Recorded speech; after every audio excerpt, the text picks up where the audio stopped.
I'm Shelley Sunstein with Mount Sinai Nursing Excellence, and I'm here with Gretchen Kretkowski Rieger, RN, a nurse at Mount Sinai South Nassau. That's one of 8 hospitals in the Mount Sinai Health System.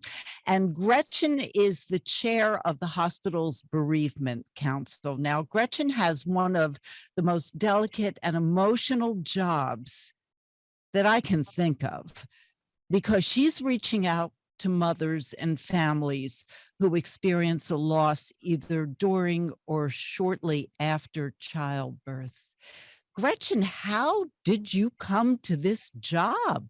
I came to it by working in labor and delivery as a nurse. And unfortunately, as much as everybody thinks that's just always a happy, beautiful occasion, which most of the time it is, there's those very traumatic and sad losses, and they become kind of difficult for people to handle because they don't see it so often, or they're not always around it. So I think I kind of just, picked up on that being a specific place that I felt like I could work with and have a gift with and have, a connection with those moms.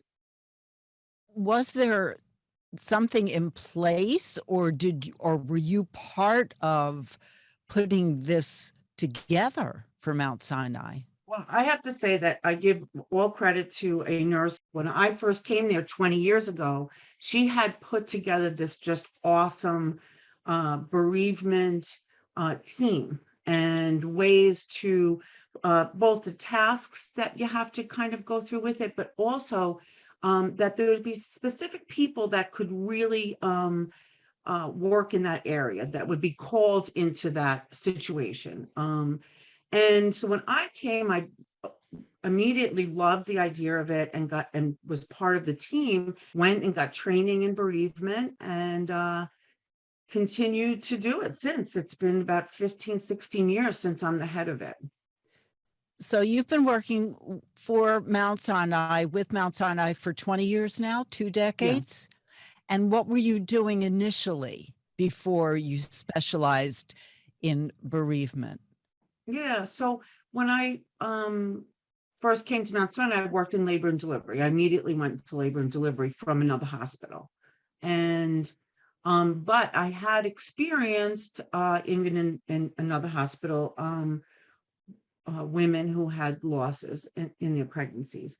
And I felt like there was really a little bit of a lack of formal ways to help women process this. It was kind of willy-nilly. Anybody who was taking care of them had to kind of wing it. And as nurses, I mean, we do that all the time. We certainly have that skill where you have to, navigate your way through certain situations. But I felt like there was such a need there.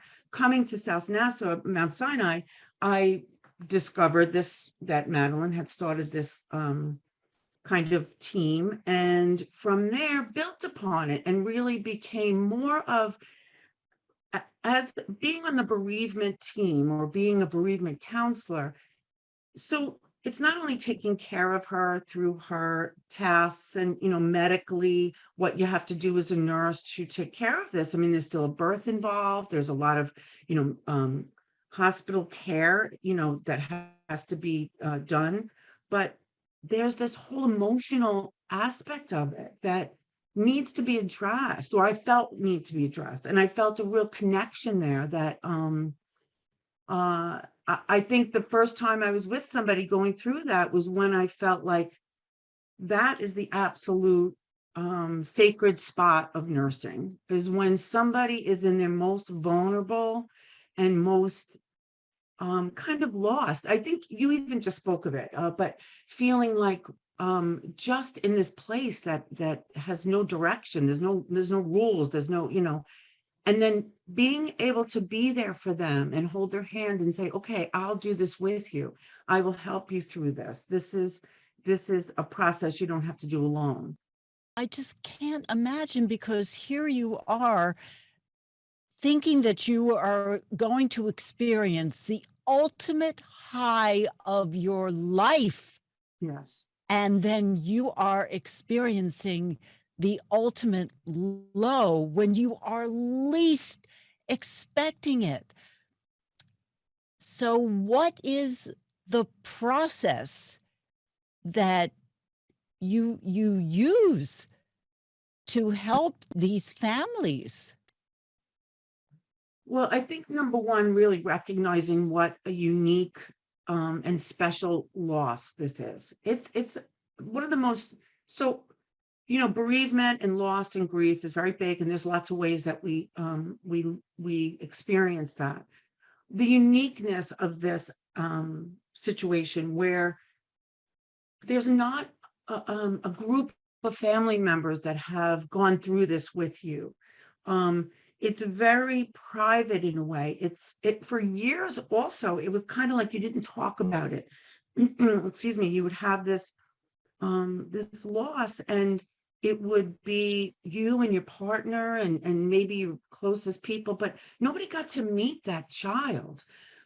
But on the other hand, in your mind, in your body, the minute you become a mother, that you're pregnant, is this whole aspect of a future that you're thinking of and planning, and these moments of the first kicks and the first, so it's very unique because nobody else is experiencing that.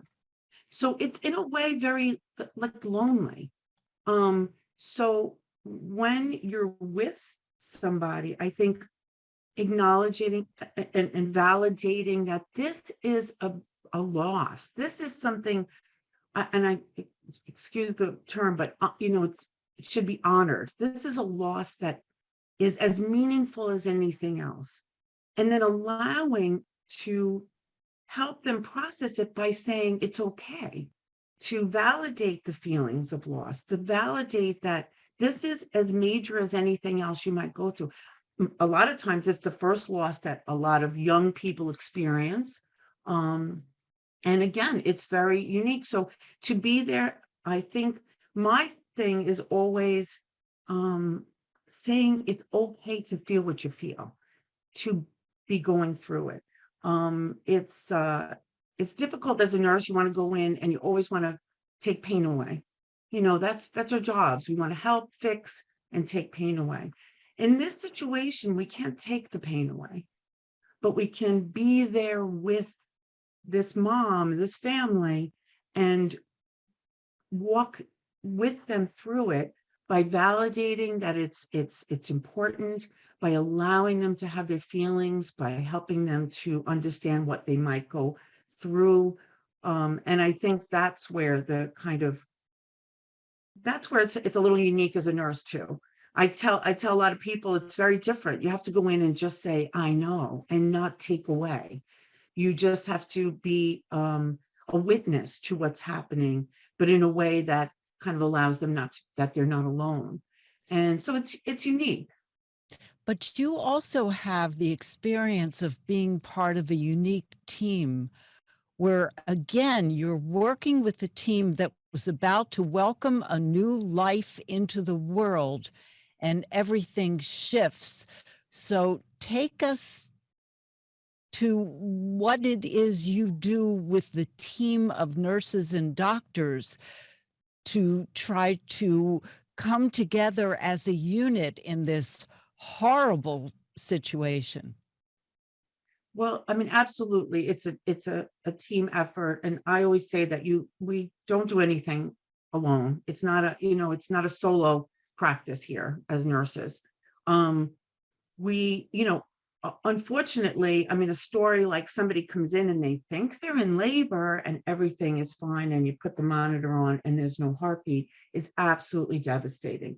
And it's devastating to everybody involved, the doctors, nurses, family, of course, the patient of upmost, but everybody's taken aback. So there's a real process that we go through, that we try to be cognizant of each other's feelings. This is not something you go through without emotion.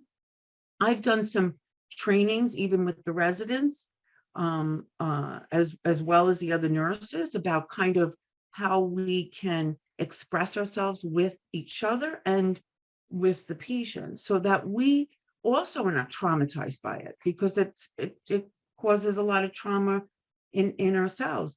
Young residents who this is the first time that they're experiencing this is devastating.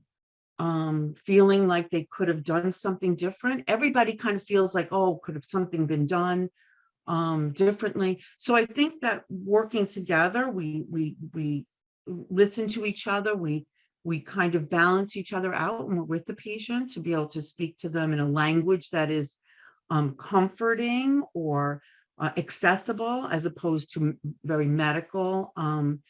Trying to then comfort each other outside of the room and be able to go in again with some kind with a strength to be able to care for them. So it's very important that we work together as a team. Yes. I'm thinking to myself, you don't have regular hours. You are called in, right? When you're needed. How does Well, this work with your life well, balance? so what's been established? So let's let's put this in perspective. So we work 12 hours, right? And I've Right. worked full time for years. And I have headed this team and have there are other team members. So we have a team of bereavement people. So it's not only me. We have a team, and we have team meetings, and we discuss the best way to go about things, the best practices, what's the most evidence-based things to do in terms of um, even our tasks, or what is looking like it's the most optimal for moms to have, how much interaction with the bereavement counselor, that kind of thing. So we do that as a team. So there are other team members. I am not always on call. I do, however, because I've done this for so long, and maybe because it's also a passion of mine, have come to experience a lot, so many different things. And every time you think you've covered everything that could happen, something new happens, a different way that is, somebody has experienced this. So in those times, I always tell people to call me, let's talk about it. I never want anybody to feel like they, as a nurse, as my team members, anybody, to go through this and not know what to do next and just kind of guess at it, or not to feel comfortable with what they're doing and then kind of feel like maybe they didn't do the best that they could. So I always say, call me, because I feel so passionate about it. I feel like so when somebody comes in and they have a baby and everything's good, everybody cheers and they're going home, they don't need me as much. they don't, we certainly do a lot as labor and delivery nurses, we are, moving. But when you come in and have a loss, and that's the only moments you have, and maybe some pictures and footprints and the moments you might have holding your baby that's not going to go home with you, spending time wrapped in a blanket, being allowed to spend that time, that's it. Then they go home and they don't have any of that. So to me, it's the most important, it's so important to make that the best that we can, to make that as flawless, to give as much as we can in that moment, because that's it. And so it's a little different than any of the nursing. So that's why I make myself a little more accessible, because I've done it for years. I understand it. I know it. What attributes do you need to see in somebody who wants to become part of your bereavement unit? I think the most important thing is to have the generosity of allowing somebody to just be in their pain and meeting them at that level. So I guess what I mean is not feeling like they have to control anything, take anything away, but that they can meet somebody on that perfectly human level and then be able to go from there. So I feel like silence is such a major part of what we do, as opposed to communication sometimes, or silence is this form of communication, but to allow somebody to be and not feel like they have to fix it, to be comfortable at the moment of somebody's most vulnerable and humanness. Like, And I feel like when I see that and somebody comes to me and says, I want to be on the team, and then we expand on that, communication skills, how to, there's some things you say, some things you don't say, how to kind of allow organically what's happening and you being a part of it. So those kind of things I, would stress with somebody. Can and then to have, I think, compassion and empathy. I think that understanding what you would need in the moment and being able to kind of connect with that with somebody else is a really important skill or characteristic. Gretchen, I understand that there's actually a process that you follow that enables the family to take something with them when they leave the hospital to honor the memory of their baby. Absolutely. So one of the things that the team does and is part of, and the other nurses do, is that we give everyone a memory box, and in the memory box would be included the blanket that they may have held the baby in. We do footprints, pictures if it's appropriate, and this allows them to take home something that they have that they could put up away and take out when they want to. There is a little heart in the box that is like a pillow, and we encourage they can hold that. That's something that they can kind of hold on to. So there's a lot of that, and allowing the parents to spend as much time with their baby as possible before they go home, because they're not going home with anything. And that's a very important part of the piece that we do, to give them something to go home with, to have this memory box. And this is something that is, I shared around the country, a lot of hospitals do that, where they're not going home with nothing, but something that will give them some memory of what transpired. Okay. We also give them a folder with resources, places where they can go, where there's support groups that if they felt they needed, extra cares, counseling, the phone number for us so they can reach out if they need. And one of the important things that I do is that I ask if it's okay to do a follow-up phone call. And in a couple weeks, just really check in to see if there's anything more we can do.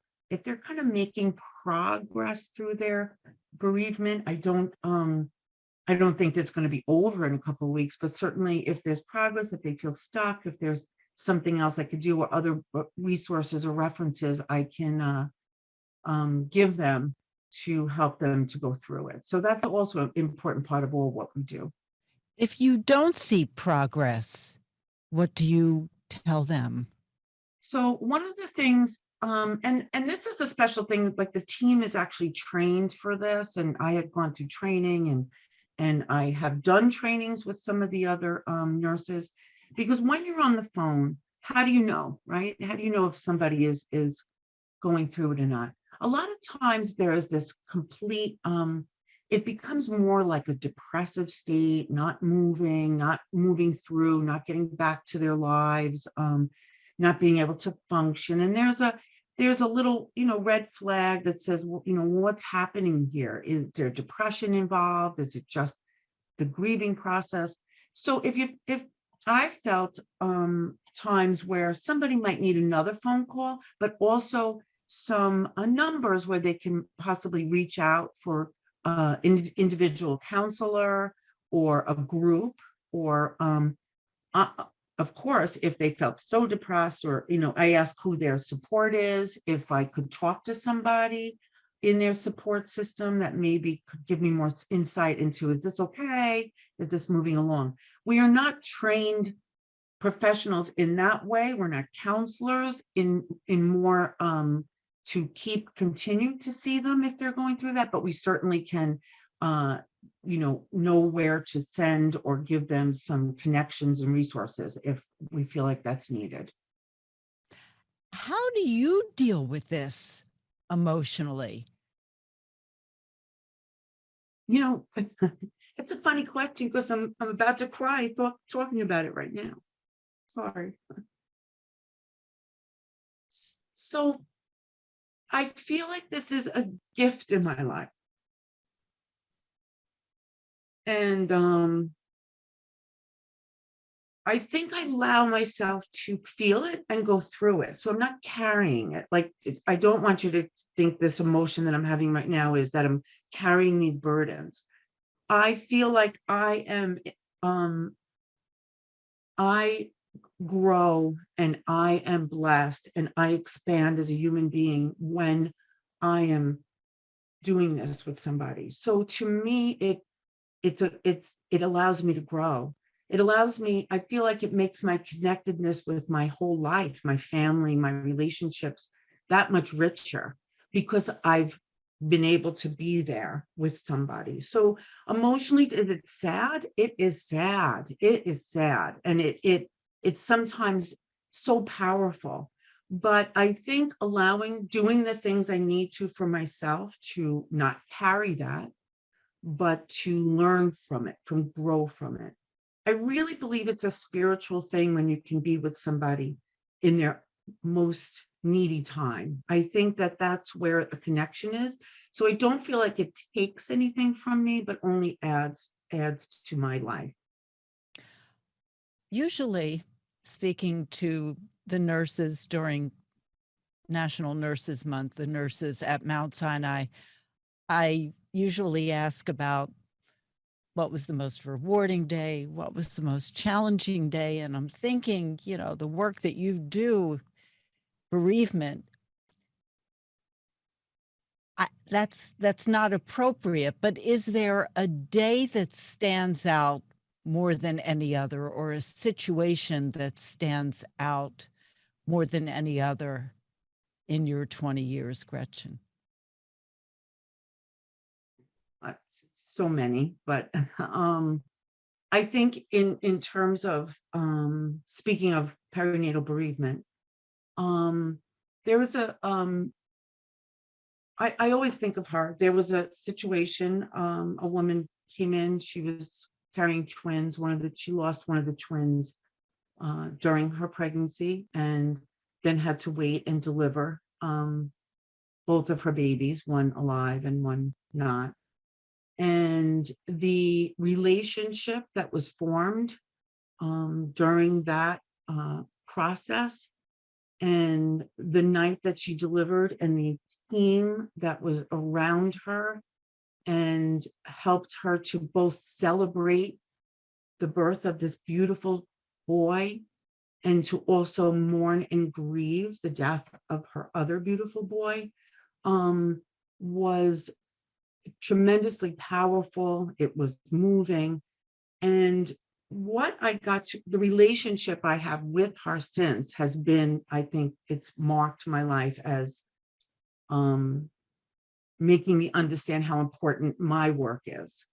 And one of the things she'll say to me now is when she thinks of her son who passed, is she says she always remembers my voice saying, it's okay. You're allowed to think of him. You're allowed to have this moment anytime in her life.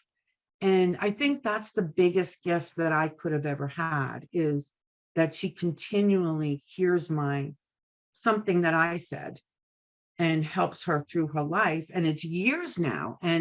But that's still a moment. And the team that took care of her, and how amazing everybody was, doctors, nurses, all the staff. So that, I think that stands out for me as one of the pivotal moments in my life that really helped me to know this is where I need to be. This is what I'm doing. Okay. And now's the time. If there's anything we haven't covered that you'd like the listeners to know about. I think that, and we talked a little bit about how this is sometimes seen as a secret or a hidden loss. And I think the exposure, the letting other people know that other people go through this is a really important, I think, aspect of what we do, and kind of coming out of the dark about this, that women go through this. It's not something you get through in a minute. Going back to work in a week doesn't mean you're not grieving anymore.